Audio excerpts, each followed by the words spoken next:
and so far that insurance plan hasn't been needed. Do you think Dojo competes with NVIDIA then at some point?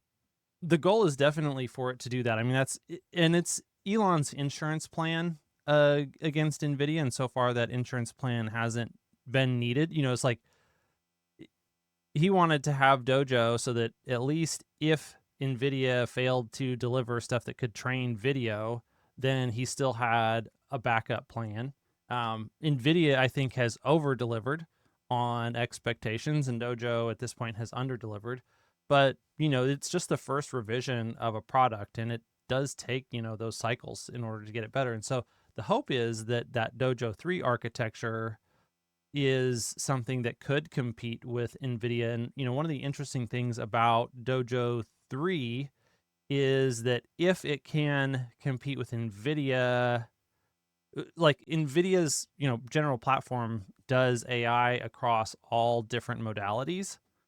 And because it is more general in the customers, the use cases, and the modalities is like, multiple axes of generality, then that does leave some room to where if something can specialize in some way, maybe it can pull ahead of NVIDIA chips for that application. And I think if you wanted to pick one thing to specialize, I think video is definitely a huge opportunity, because I think that over time, as we're continuing to push forward with the bitter lesson and we're just turning all, problems into these AI problems where you just throw the most compute you can and the most data at it you can.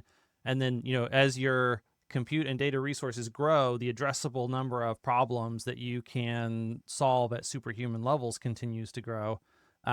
There's only one form of data that is infinite, that, you have limited number of text data.